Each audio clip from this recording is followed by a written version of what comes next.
Hi guys. So we're gonna have a bit of a different topic, and it's not gonna be for everyone. It's gonna be for the ladies, so even younger ones, because this is something we all need to go through. It's gonna be about menopause. Now, I'm not gonna be talking about my personal experience because I still haven't reached that point yet, but I have worked with a lot of women that have and have done a lot of reprogramming audios and glamours for the ladies in perimenopause and menopause that had some really severe symptoms just to make it obviously easier on them. Now, in this audio, we're going to be talking about the importance of our mindset, as always. And yes, it does affect our bodies, it does affect our organs, it affects so many things. Absolutely, there's genetics, absolutely, lifestyle, all of those things are important, but our mindset as well. So, if we're talking about perimenopause and menopause, I would say that things have changed a lot because not so long ago when our moms and our grandmas depending on your age were going through it, perimenopause was not even a thing. And they tell you it's because nobody was talking about it, there was a lot of shame around it, there was not enough research, and partially that is probably true. However, when I talk to the older ladies, they always tell me that they didn't go through that whole transformation perimenopause thing, and that it just sort of happened. It was not that big of a deal, and it was different basically than today, at least for the women that I have talked to. And nowadays it just seems like it is worse and worse, coming at a younger age, and just with a bunch of really uncomfortable symptoms. Reasons can vary, probably the food nowadays, the hormones in the food, the stress, a lot of things, obviously. But how can women help themselves?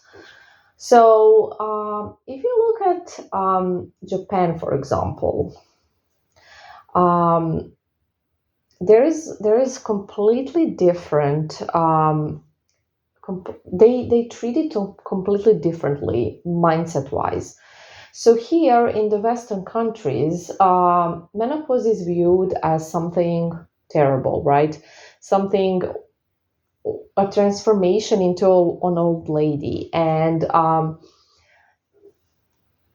unfortunately, I think that a lot of people value women only if they are young and beautiful, and if they're fertile, if they're young, things like that. And if they're a little bit older, they kind of lose their value in their eyes, which is extremely sad and extremely wrong.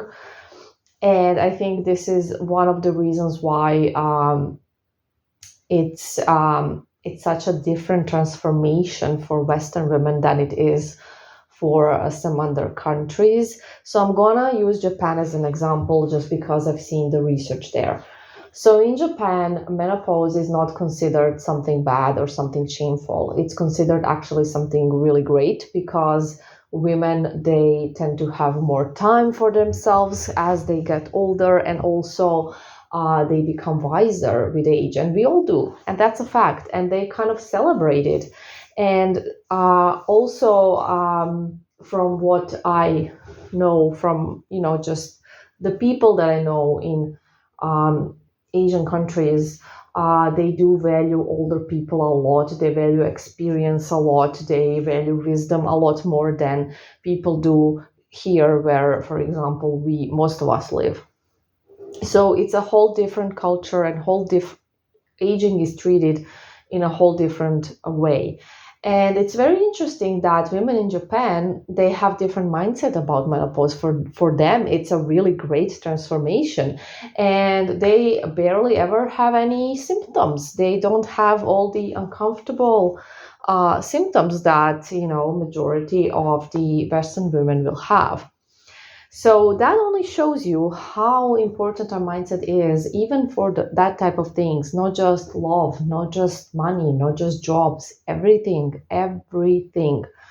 So if anybody is, in that transitioning phase, please remember you are beautiful, you are valuable, and your worth is only increasing with age because you're becoming more wise, you have more experience.